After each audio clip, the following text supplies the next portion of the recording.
Bonjour à tous et bienvenue encore chez Marie Fidèle Stories. Bonne année, je vous souhaite une année pleine de santé, de paix, de prospérité et de réalisation de tous vos projets. En début de cette année 2026, j'ai choisi une invitée assez inusitée qui va partager avec nous un sujet que j'aime beaucoup. C'est un sujet que je trouve qui intéresse pratiquement tout un chacun. C'est l'allaitement, en fait, aujourd'hui. Donc, aujourd'hui, je reçois Danielle Amélie Mbachou, infirmière clinicienne en obstétrique, et depuis 2007. Hein. Oui. Et bienvenue, Amélie. Merci, bien de me recevoir ici, Marie Fidèle. Et vraiment, oui, bonne année à toi aussi et enchantée d'être là. Oui. Oui, bienvenue au village des Récits. Et c'est le même village. Et puis ici, on reçoit des invités qui partagent avec notre audience des histoires inspirantes et qui apportent quelque chose à notre audience, à tout un chacun. Et aujourd'hui, donc, je suis vraiment très heureuse de t'avoir avec nous, Danielle Amélie. Et ça fait très longtemps que je te connais. Oui. Tu étais presque encore jeune fille. Oui. Et après, la vie a donné ce qu'elle a donné. Mm-hmm. Et la vie, je sais que tu es maintenant maman de 4 beaux enfants. Oui, 4 enfants. Félicitations, Merci. Danielle Amélie. Oui. Une famille de 4 enfants ici, c'est considéré comme une grande famille. Quand même. C'est des garçons, des filles. 4 filles. 4 filles, Oui. Magnifique. Oh oui, Et 4 filles en santé. Ah, magnifique, félicitations. C'est important, oui. Ouais. Et tu les as toutes allaitées. Oui. Oui. Puis la dernière, je l'ai allaitée jusqu'à l'âge de 2 ans et demi. Waouh. Ouais. Donc, ils sont... Et donc, pour aller dans le vif du sujet, Danielle Amélie, je sais que quand on parle d'allaitement, je sais que c'est un sujet où, disons, durant le XXe siècle, on a assisté à ce que, comme beaucoup de femmes ne voulaient pas ou n'étaient pas en mesure d'allaiter leurs enfants. Mm-hmm. Donc, il y a eu pratiquement chute à ce niveau. Mais maintenant, depuis les années 2000, on voit que ça revient. Mm-hmm. Beaucoup de mamans veulent allaiter leurs enfants. Alors, qu'est-ce qui explique cette dichotomie? Oui. Alors, déjà, pour commencer, il faut dire que l'allaitement a été la norme pendant des milliers d'années auparavant, puisqu'on sait que l'allaitement, c'est une suite physiologique de la grossesse. Qu'est-ce qui est arrivé au XXe siècle? C'est l'industrialisation. Alors, les femmes sont allées sur le marché du travail. Beaucoup de femmes ne pouvaient pas allaiter, souvent parce que le travail était loin de la maison. On a aussi le marketing des compagnies, on va dire, une qu'on connaît très bien, Nestlé, qui est entrée dans un marketing très, très agressif avec les préparations commerciales. Donc, le biberon était devenu comme un symbole d'émancipation de la femme. Alors, ce qui est arrivé dans les années 2000, c'est qu'on arrive avec des études scientifiques, des données probantes qui viennent vraiment mettre de l'avant l'allaitement maternel, les bienfaits de l'allaitement maternel, les bienfaits du lait humain pour le bébé, pour pouvoir offrir un meilleur départ à tous les nouveau-nés. C'est la raison pour laquelle beaucoup de personnes qui s'intéressent justement aux données scientifiques ont commencé à comprendre que, en fait, l'allaitement maternel, c'est bénéfique. On va y arriver. On va y arriver beaucoup plus en détail à ce point. Et maintenant, moi, j'ai déjà rencontré des jeunes mamans qui venaient d'accoucher et qui avaient des difficultés à allaiter.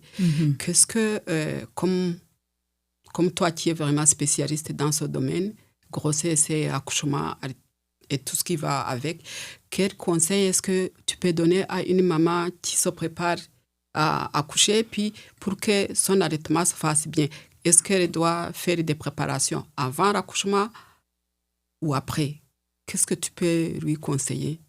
Oui, puis il faut dire aussi, Marie-Fidèle, quelque chose que j'ai oublié de mentionner au départ. Comme tu as dit, je suis infirmière clinicienne. Je travaille en obstétrique depuis 2007. Je suis également consultante en lactation. C'est vraiment important de préciser parce que c'est une certification internationale, donc qui vient quand même appuyer ce que je vais te dire aujourd'hui. Et je suis consultante depuis 2018. Donc, ça fait quand même quelques années. Et je pratique aussi dans le domaine. Donc, ce que je veux dire, parce que... Ah oui, Amélie, sans t'interrompre, je m'excuse, on peut aussi ajouter, on va y arriver plus tard, mais on peut déjà en parler que tu as une ressource qui nourrit vie, qui s'occupe vraiment d'encadrer puis de conseiller les jeunes mamans. Oui, justement, d'où l'idée d'avoir une ressource nourrit-vie pour supporter les mamans. Parce qu'il y a quand même quelques ressources, mais malheureusement, il n'y en a pas assez pour le nombre d'accouchements qu'on a, surtout au Québec. Et puis souvent aussi, c'est une ressource personnalisée. Donc, ce qui peut vraiment venir cibler le besoin spécifique de la diade mère-enfant quand on sait que c'est quelque chose qui est très, très personnel. Alors, pour revenir à la maman qui est enceinte, qui fait le choix d'alimentation, d'allaiter son bébé, moi, ce que je dirais, la première chose, c'est d'abord de s'informer. Tu vois, comme on disait tout à l'heure, avec tout le boom qu'il y a eu, les mythes qu'il y a eu par rapport à l'allaitement maternel, le corps de la femme qui a été très sexualisé. Donc, c'est important pour la nouvelle maman de s'informer, de se renseigner, bien sûr, avec des sources fiables. On a, par exemple, le Mieux vivre avec son enfant, qui est une ressource que les parents peuvent avoir accès, c'est gratuit. Maintenant, il y a la version numérique. Il y a des cours prénataux dans les CLSC. C'est important, c'est ça, de se renseigner autour de soi. Ça peut être en ligne aussi, d'en discuter avec le partenaire ou la personne significative qui accompagne la maman, d'avoir un soutien, d'aller chercher du soutien. Comme je disais tout à l'heure, c'est très, très personnalisé l'allaitement maternel et souvent, ça vient vraiment, comme on dit, brasser ici les émotions de la maman à l'intérieur d'elle-même. Et bien sûr, il faut normaliser l'allaitement maternel. Même si on va chercher les informations, on se renseigne autour de soi, il y a une partie qu'il faut garder au moment de l'accouchement, par exemple. Parce que le bébé, quand il va naître, on ne sait pas comment il va naître. Est-ce que ça va être un accouchement par voie vaginale, par césarienne? Est-ce qu'il y aura des complications? Donc, c'est important de se renseigner, mais de garder une petite part, comme on dit, à la nature. À la nature, parce que ce qui arrive souvent, c'est que les mamans sont souvent déçues. Parce qu'il faut faire un deuil si l'accouchement n'a pas été comme elle le souhaitait. Puis là, il faut entamer la prochaine étape qui est l'allaitement maternel. Donc, ça vient déjà un petit peu biaiser un petit peu les besoins puis les désirs des parents. Donc, pour la nouvelle maman, s'informer, chercher du soutien, en discuter avec ses pairs, donc que ce soit la personne significative, le conjoint, la famille. Faire attention au discours personnel. Comme je disais, il faut avoir des données fiables et aussi aller chercher les ressources autour d'elle. Qu'est-ce qu'il y a comme ressources en allaitement maternel? Qu'est-ce qui est proche? Qu'est-ce qui est accessible? Parce qu'il y en a. Malheureusement, beaucoup de mamans ne savent pas, mais il y en a de plus en plus. Ouais. Donc, en gros, c'est ça, je dirais, pour une maman qui désire allaiter puis qui n'a pas encore vécu l'expérience. Ou même qui a vécu, mais chaque bébé est différent. Oui. Et les mamans sont différentes aussi. Exactement, la maman change. Le premier bébé, souvent, on a le désir, on a la forme, on a l'énergie, on n'a pas l'expérience. Un 10e bébé, on peut avoir l'expérience, mais on n'a plus l'énergie, on n'a plus toujours la force. Donc, chaque bébé est différent, puis le corps de la femme change. À chaque grossesse, c'est ça qui est bien. Les glandes même se transforment à chaque grossesse. Oui. Et alors, donc, le bébé est là, puis l'allaitement commence. On dit souvent que le lait maternel, donc quand le bébé est là, puis que le lait maternel, surtout le lait du début, c'est comme presque un vaccin pour le bébé. Est-ce que cette affirmation est justifiée? Est-ce que tu as une explication par rapport à ça? Oh oui, je te dirais, Marie-Fidèle, le premier lait qu'on appelle le colostrum, c'est un lait qui est fait exprès. Je te dis, la nature est bien faite. Hein. Le bébé sort d'un milieu stérile, qui est le ventre de maman, pour arriver dans un milieu qui n'est plus stérile. Il faut dire aussi que avec les années, on a beaucoup médicalisé l'accouchement. Hein. C'est dans les hôpitaux. Avant, c'était dans les maisons de naissance. C'était pris en charge par des sages-femmes, par la suite des médecins. Donc, ça a été un peu trop médicalisé l'accouchement, ce qui fait que les bébés, la majorité des bébés se retrouvent dans les hôpitaux. Puis, on sait que les hôpitaux, c'est pas toujours stérile. Donc, le nouvel environnement est plein de bactéries, on va dire, de pathogènes. Donc, ce qui fait que le bébé a besoin de protection. Le premier lait, qui est le colostrum, est très riche en anticorps. C'est pour ça qu'on l'appelle la goutte d'or. Donc, c'est très riche en anticorps, c'est très riche en protéines pour aller soutenir les besoins primaires du bébé qui vient de naître. Alors, c'est pourquoi le colostrum, ce n'est pas en termes de quantité, mais c'est vraiment en termes de qualité. C'est très, très, très riche. Dans certaines cultures, on considère ça comme le mauvais lait. Là, il faut faire attention. Ce lait-là est très précieux pour le nouveau-né. Ça vient faciliter sa transition à l'extérieur. Donc, déjà, ça lui offre une immunité. On ne peut pas dire que le lait maternel est un vaccin tout simplement parce que ça offre une première barrière, mais ça n'offre pas à long terme. Et ça offre une barrière très ciblée. Donc, il s'adapte à l'environnement dans lequel le bébé se trouve. Or, les vaccins, souvent, c'est à large spectre. Fait que ça peut prévenir des maladies pour plusieurs années, par exemple. Mais quand même, ça vient, le lait maternel, le colostrum, vient offrir une première protection au nouveau-né. Et par la suite, les parents vont continuer avec le calendrier vaccinal. Mais c'est très, très important vraiment de considérer ce lait-là. Parce que oui, ça protège le bébé. Et les études montrent de plus en plus que les bébés allaités, même s'ils ont un rhume, une grippe, c'est moins virulent qu'un bébé non allaité. Donc, la durée aussi, c'est moins long qu'un bébé non allaité. Donc, tout le long que la maman allait, ça protège le bébé. Le vaccin, lui, il peut continuer à protéger le bébé sans allaitement, par exemple.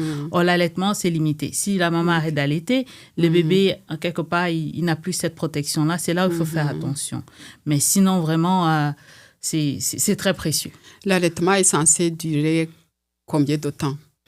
La recommandation de l'Organisation mondiale de la santé, l'UNICEF, c'est l'allaitement exclusif 6 mois. C'est-à-dire que le bébé ne prend que le lait maternel. J'aimerais apporter une clarification parce qu'il y a des parents, des familles qui pensent que l'allaitement maternel exclusif, c'est le bébé directement au sein. Pas forcément. L'allaitement exclusif 6 mois, c'est le bébé qui ne prend que le lait de maman. Donc, il peut prendre le lait de maman autrement que par le sein.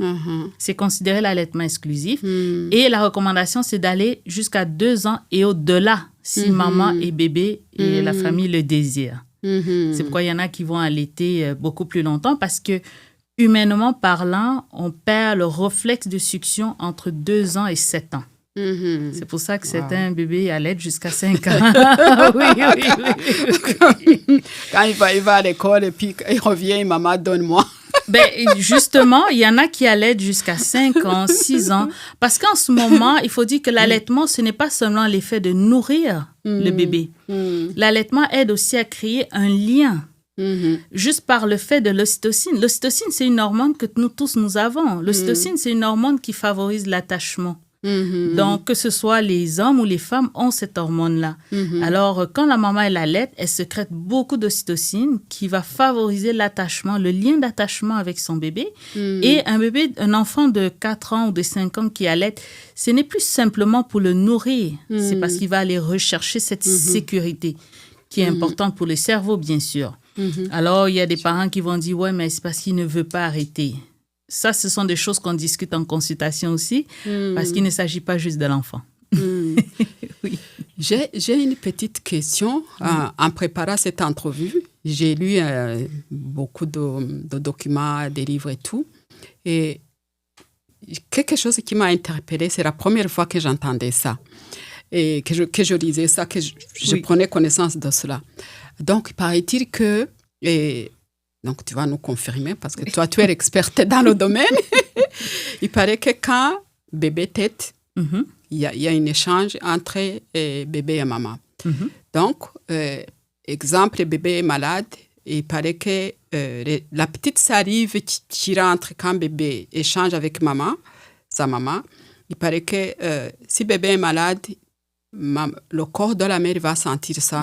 Puis, il va produire le lait modifié qui va aider à guérir la maladie que le bébé est en train de développer.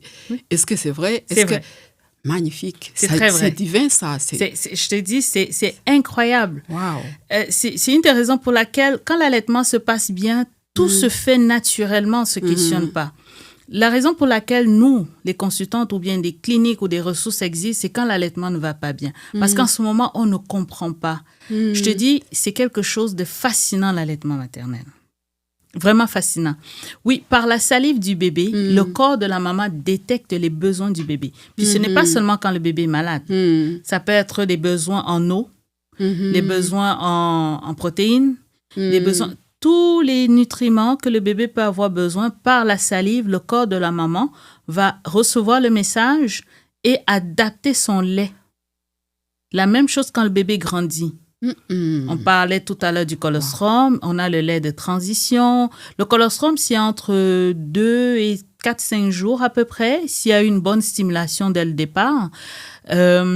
Après ça, on a le lait de transition qui peut aller jusqu'à 15 jours. Puis le lait mature qui commence, c'est ça à peu près 15 jours, 2 semaines, on a le lait mature. Mais ce lait-là évolue. La même chose, le lait du matin, le lait du soir, ce n'est pas la même chose. Dans une même tétée, le lait n'est pas la même chose. Les débuts des tétées, les fins des tétées, le lait n'est pas la même chose. La nature est forte. Très forte. Incroyable. C'est vraiment... Quand j'ai lu ça, je me suis dit, comment ça? C'est la première fois que je lis ça. Par la salive. La salive, c'est un vecteur très, très, très, très important dans l'allaitement maternel. Ouais. Le corps de la maman détecte les besoins du bébé. On peut pour de vrai comprendre pourquoi il y a cet attachement avec la maman. Exactement.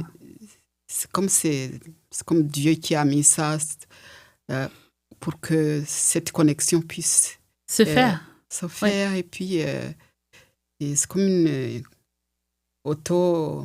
une autorégulation. En fait, oui. C'est la même chose. Une maman qui est dans une même maison, à 2 étages de différence, elle est en bas, elle sent que son bébé est réveillé, sans qu'il n'ait encore commencé à pleurer. Elle sent que le bébé a besoin de boire. Souvent, le lait commence à couler. Donc, il y a une autorégulation, je ne dirais pas mystique, mais quasiment, qui connecte vraiment une maman à son bébé. Ouais, c'est très fascinant. Et comme je te dis, c'est vraiment, tout est interrelié. C'est un lait vivant, le lait humain. C'est un lait vivant. Et c'est ça le paradoxe, parce qu'il y a des parents qui vont choisir les préparations sans aucun jugement, hein. Parce qu'à la base, je tiens à préciser que ce qui est important pour moi, c'est l'accompagnement et le consentement clair. Très, très important. Le plan de la famille, le plan de la maman, c'est mon plan. Donc, j'accompagne. Puis c'est très, très important pour moi. Ce que je veux au bout de la ligne, c'est une maman satisfaite de son choix, satisfaite de son objectif d'allaitement maternel. Alors... Donc, il y a des parents qui vont choisir les préparations commerciales, mais quand on regarde, quand on y pense bien, les préparations commerciales, on fait beaucoup de marketing. Oh, ce lait-là, il est proche du lait humain, mais c'est un lait qui est ultra transformé. Ouais. Ça n'a rien à voir avec... C'est ça. Ouais, mais encore là, quand il le faut, parce qu'on a des particularités. C'est là où justement on parle de consultante en lactation. On a des particularités où le bébé a besoin. On va aller justement vers des laits un peu plus sécuritaires pour pallier. Parce que la recommandation de l'Organisation mondiale, en fait, c'est le premier choix, c'est le bébé qui prend le lait directement de maman. OK. Le deuxième choix, c'est le bébé qui reçoit du lait de sa mère autrement que par le sein. Ça peut être avec un cope, avec une cuillère, il y a d'autres méthodes. La troisième option, c'est le lait de donneuse. Imagine-toi que le lait de donneuse a la priorité sur les préparations commerciales. Mais le lait de donneuse, si si c'est pas sa propre mère. C'est quand même, si la mère a une maladie, elle va transmettre à pour le lait de donneuse, il y a des particularités. On veut pas... Puis tu sais, il y a le lait maternel qui se vend sur Internet. Hein. Par exemple, je te prends un exemple. Si j'ai une maman qui est malade, puis qui n'est pas en mesure d'allaiter son bébé, puis on a de la difficulté à aller avoir du lait, à exprimer ou à tirer son lait, par exemple, qui me dit, j'ai ma sœur qui allaite mon neveu ou ma nièce, j'aimerais qu'elle allaite mon bébé. Je préfère ça que les préparations. Okay. Parce que là, on a la route du lait et on a le consentement de la maman. Okay. Elle consent, elle sait, elle fait confiance, il n'y a pas de problème. Dans certains cas, on peut signer une décharge, mais on a l'espoir que ce lait-là, c'est mieux que la préparation commerciale. Oui, j'ai récemment rencontré une jeune maman qui a des jumelles. Et après 2 enfants, elle a eu 2 jumelles. C'est vraiment beau à voir. Et ce qu'on parlait tantôt, je me demande si le corps de la maman reconnaît qu'il y a des jumelles à nourrir parce qu'elle produit énormément beaucoup de lait, si bien qu'elle en donne aussi aux 2 grands. Oui. Oui, parce que tout part de la stimulation mécanique. Et là, par exemple, quand elle allaite, on parle ici de l'allaitement de jumeaux. Donc, 2 bébés en même temps. Le message est envoyé 2 fois. Et le retour aussi. On sait que c'est la loi de l'offre et de la demande, l'allaitement maternel. Ben, c'est ça.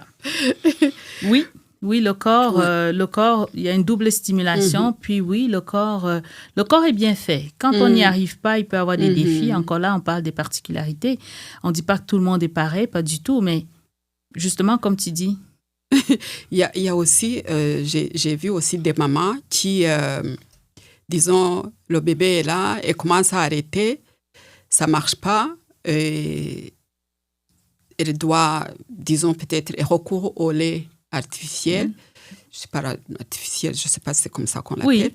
Et après, quand même, elle a du lait, puis le bébé ne veut plus téter, mais elle prend le lait par le biberon. Comment, par exemple, elle peut ramener le bébé à retourner sur le sein? Oui. C'est possible? Oui, c'est possible. C'est possible. Et la relactation aussi est possible. Okay. Le premier cas, c'est un bébé, par exemple, nous, on va dire dans le jargon, qui fait une aversion au sein. Parce que, comme on a dit tout à l'heure, l'allaitement maternel, ce n'est pas juste le fait de nourrir le bébé. Il y a un lien qui se crée. Donc, ça veut dire qu'ici, la poitrine de la maman, c'est l'environnement où il fait bon vivre. Alors, quand on réussit à recréer cet environnement-là, le bébé, il suit. Okay. Souvent, ce qui arrive, c'est que la maman, elle vit un stress, comme la peur que le bébé rejette. Finalement, c'est ce qui arrive. Alors, souvent, on va aller travailler, souvent au niveau un peu psychologique de la maman, comment elle accueille son bébé. Je te dirais même, des fois, on va aller jusqu'à faire des allaitements dans le bain pour créer un peu l'environnement quand le bébé était dans le ventre de la mère avec le liquide amniotique. Il y a des façons de faire. Okay. C'est un travail d'équipe, bien sûr, la maman, le bébé et soit l'accompagnatrice, la consultante ou l'infirmière spécialisée dans le domaine. Oui, c'est possible. Oui. Oh, j'ai déjà vu, dans ma pratique. Ah oui. Il y en a aussi, disons, le bébé né, puis...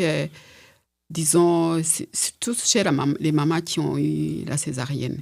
Et le lait ne monte pas, puis on commence déjà à donner l'artificiel au bébé, puis après, le lait ne vient plus. Parce que, oui, encore là, tout part de la stimulation. Moi, je te dirais, en 2026, on n'allait plus comme on allaitait dans les années 1950 ou dans les années 1800, comme on a dit au début. Alors, souvent, ça peut arriver quand la maman a certaines particularités et que c'est possible, on peut commencer même l'expression manuelle du lait avant l'accouchement, dans certains cas. Ce qui fait qu'on a déjà du colostrum prêt pour le bébé au cas où. Il faut dire que pour une maman qui accouche par césarienne, la montée laiteuse est légèrement retardé par rapport à une maman qui accouche par voie vaginale. Mais encore là, c'est du cas par cas. Parce qu'on a des mamans qui vont avoir la montée laiteuse 2-3 jours après la césarienne. Il faut dire qu'on a notre bagage génétique aussi. On a comment nous sommes faites au niveau de nos hormones, au niveau de la régulation de nos hormones. Il y a plusieurs choses qu'il faut tenir compte. Et il y a beaucoup la stimulation. Parce qu'une maman qui a eu une césarienne, que la césarienne s'est bien passée, il n'y a pas de complications, il n'y a pas d'objection à commencer l'expression manuelle dans la première heure qui suit l'accouchement du bébé. Alors là, on donne déjà une chance à son corps. On envoie déjà le message pour dire bébé est né. Donc, on va à l'étape suivante, la production du lait. Oui, malheureusement, ça arrive souvent. On se dit, parce que j'ai une césarienne, je ne pouvais pas allaiter. Peut-être pas la mise au sein, mais avec l'accompagnement, on peut aller chercher l'aliment, on le donne au bébé autrement. Ce qui aide à garantir une certaine production après. OK. Alors, une autre question. Oui. Est-ce que l'allaitement contribuerait à la diminution du cancer du sein? Oui. Ça aussi, c'est quelque chose que... Ça aussi, ça quand même, c'est un argument de poids. Oui, c'est un argument de poids pour certaines mamans de choisir d'allaiter. Parce qu'il faut dire que le cancer, écoutez, je vais aller vraiment simple, de mon souvenir, le cancer, comment ça se fait, c'est vraiment une croissance anarchique des cellules. Alors, quand la maman allaite ou quand elle est enceinte, on sait que quand la maman elle est enceinte, il y a certaines hormones qui vont diminuer pour favoriser la grossesse. Tout se joue au niveau de l'œstrogène. Et vu que ces hormones-là diminuent, donc il y a pas il y a une diminution dans la différenciation, on va dire, de ces cellules-là. Et quand elle allaite aussi, souvent il y a par exemple l'arrêt de l'ovulation, ce qui fait que le corps est un peu comme au repos. Et ça évite justement les risques de cancer parce que, comme je disais, c'est une croissance anarchique des cellules. Donc, ce qui fait que moins les cellules ont des chances de croître, moins elles ont les chances de croître de façon anarchique. On s'entend? Tu me suis un peu? Donc, c'est un peu ça. On sait que l'allaitement maternel va réduire les risques de cancer du sein, les risques de cancer de l'endomètre, les risques de cancer de col de l'utérus. C'est pas juste le cancer du sein. OK. Oui. Donc, ça, c'est un argument de poids. Pourquoi les mamans souvent vont choisir d'allaiter. Plus longtemps, plus jeunes, les mamans tombent enceintes, plus elles ont de parité, donc d'enfants. Plus longtemps elles allaitent, plus elles sont protégées contre ces 3 types de cancers spécifiques à la femme. Ouais, ça c'est un fait quand même. J'ai une autre question qui a rapport justement avec l'allaitement, mais aussi avec le nombre de grossesses. Disons que moi, je viens d'une famille de 11 enfants. Ouh, quand même. Ah non, mais félicitations à maman. Et maman est encore là, 99 ans. Wow. Et on dit que plus il y a eu de grossesse, plus il y a eu l'allaitement, plus loin sera la ménopause. Ah, c'est sûr. C'est sûr. Comment scientifiquement... Encore là, comme je te dis, ça se joue au niveau des hormones. Ça se joue au niveau des hormones parce que, il peut y avoir quand même des facteurs génétiques ou héréditaires. Je ne veux pas rentrer tout ce qui est fertilité et tout, mais ça reste quand même que plus tôt, comme je disais tout à l'heure, plus tôt la maman, elle a des enfants, fait que sa réserve ovarienne est encore à sa pleine capacité. Donc, ce qui fait que plus elle a des grossesses, plus elle conserve sa réserve ovarienne. Et plus elle conserve sa réserve ovarienne, plus longtemps ça va s'étirer. Tu vois un peu? C'est au niveau des hormones. Et encore là, plus longtemps elle allaite, donc moins elle est exposée à cette différenciation de cellules qui font que ça peut se développer de façon anarchique. Donc, du coup, elle s'éloigne de tout ça. Si je peux dire ça vraiment simplement comme ça, sans entrer trop dans les termes scientifiques, mais ça vient vraiment justifier un petit peu pourquoi ça va retarder la ménopause parce que la maman, elle est encore dans son bassin ovarien. Parce que plus elle ovule, plus elle retarde sa ménopause. OK. Donc, plus elle a une réserve ovarienne. Il y a aussi la gestion du stress. Il y a d'autres facteurs qui peuvent entrer. Par exemple, une maman qui à un moment donné, vit de gros stress ou vit des événements traumatiques, ça peut impacter également. Donc, on parle vraiment dans un contexte optimal. Il n'y a pas d'autres facteurs qui viendraient, interférer là-dedans. Est-ce qu'on peut dire que c'est... Je dis juste comme ça, une idée qui me vient. Est-ce qu'on peut dire que plus de grossesse, plus d'allaitement, est-ce qu'on peut dire que sont faites à un pourcentage au niveau de la longévité? Bon, il y en a qui ne le diraient pas comme ça parce que, comme on dit souvent, plus il y a de monde dans la maison, plus il y a de bruit, plus il y a... Plus il y a la joie aussi. Le bonheur. C'est pourquoi je dis, ce n'est pas... C'est vraiment un contexte. C'est multifactoriel, en fait. C'est vraiment multifactoriel. Encore là, si on parle des besoins du couple, des besoins de la famille, du plan, comment on dit, du planning familial, oui. Oui, en effet. Il y en a pour qui avoir beaucoup d'enfants, c'est un bonheur. Et comme on le sait, un bonheur, c'est un état d'être. Ce qui fait qu'en étant dans cet état-là, bien évidemment, avec d'autres facteurs, mais comme des bonnes habitudes alimentaires, les enfants, déjà, c'est l'exercice physique. Là. Donc, oui, en effet, oui, ça pourrait. Allonger, oui. On va maintenant cheminer vers la fin. Est-ce que Danielle Amélie, est-ce que tu aurais des conseils à donner aux futures mamans pour les amener à, comment je vais dire, celles qui hésitent à l'allaitement, qu'est-ce que tu pourrais leur dire? Ou bien celles qui se sentent insécures par rapport à cela. Parce qu'il y en a, par exemple, il y en a qui sont nouvellement jeunes mamans ou qui vont avoir des bébés pour la première fois et qui ont vu des expériences des autres mamans. Oui. Donc, comment les sécuriser, comment les sécuriser pour qu'il n'y ait pas de crainte ou pour qu'elles se sentent à l'aise pour opter pour l'allaitement 100% dans la sérénité, en fait. Vois-tu, c'est une préoccupation qui revient souvent. Quand on rencontre des familles, elles se demandent toujours, est-ce que je vais être capable d'allaiter mon bébé? Est-ce que mon bébé va prendre le sein? Est-ce que je vais avoir assez de lait? Comment ça va se passer? Est-ce que je vais avoir mal? On parle des difficultés d'allaitement aussi. Il y a des défis qui viennent avec l'allaitement maternel. Voilà. Moi, je dirais la première chose, il faut normaliser l'allaitement maternel. Très, très important. Pendant des années, encore là, on nous a fait croire que allaiter, c'était spécial. Une maman qui allaitait, on a dit « Oh, wow, t'es bonne !» Non, c'est l'allaitement qui est la norme. Et les préparations sont en dessous.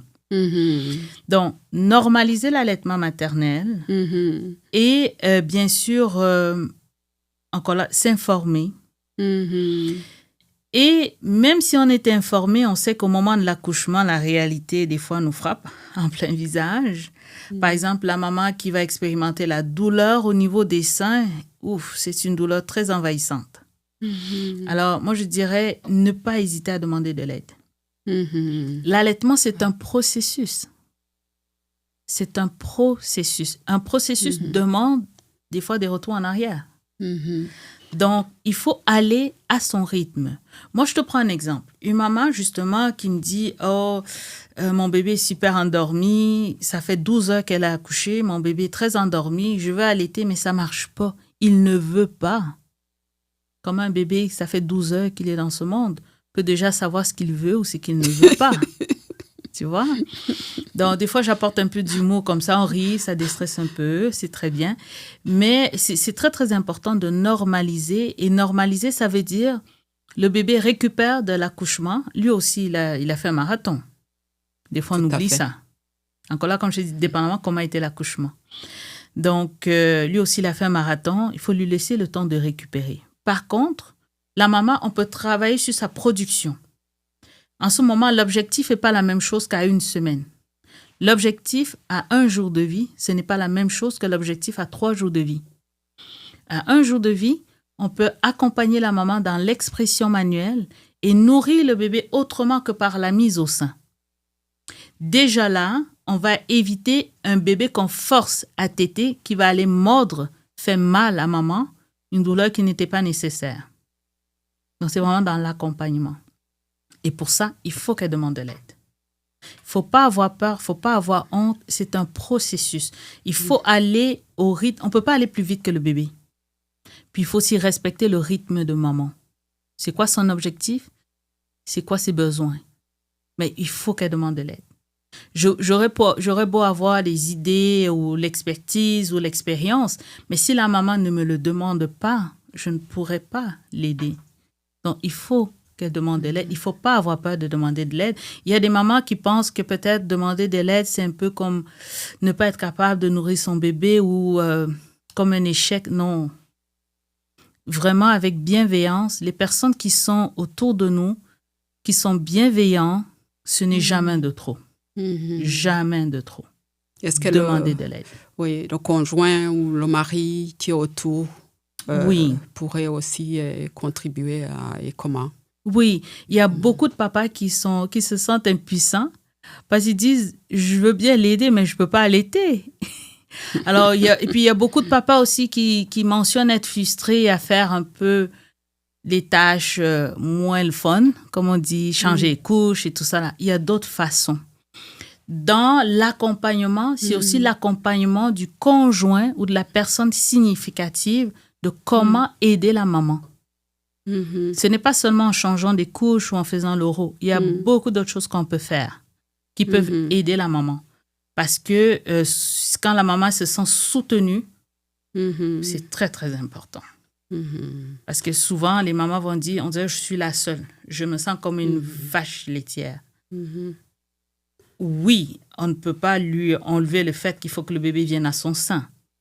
Mais des fois, on peut faire plein de choses autour pour qu'elle se sente soutenue. Juste l'écoute active, ça aide beaucoup. Qu'elle puisse verbaliser en toute sécurité ses craintes, ses peurs, ses besoins. C'est très, très important. Donc, si je comprends bien, au niveau de nos vies, vous assistez le couple, en fait. Oui. Et ça fait partie de l'accompagnement. L'environnement de la maman et du bébé. Exactement, oui. L'environnement, tu as dit le mot-clé. C'est l'environnement qu'il faut regarder. Ouais. Il faut bien regarder. C'est pourquoi les visites à domicile, c'est important parce qu'on va dans le milieu de vie de la famille. Et même des fois, quand on veut utiliser certains outils, je te dis n'importe quoi, même pour soutenir le bébé ou faire un coussin, ce coussin d'allaitement, je te dirais, c'est du marketing. Là. Des fois, là, même si c'est une couverture qu'on va scotcher, tant que ça offre le bon soutien à la maman, ben, on va utiliser ce qu'elle a à la maison. On va utiliser les chaises qu'elle a à la maison.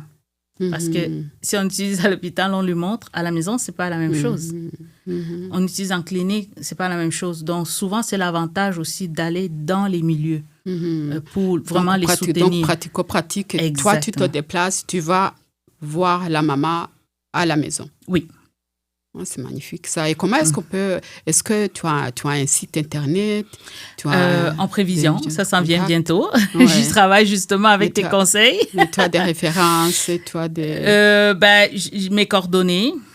Tu es sur Facebook aussi? Oui. Ouais. Donc, sur Facebook, c'est pas compliqué. Daniela Milimbachu, c'est moi. Puis, c'est quelque chose que je travaille tout simplement parce que... moi, à la base, c'était vraiment le besoin d'aider les familles.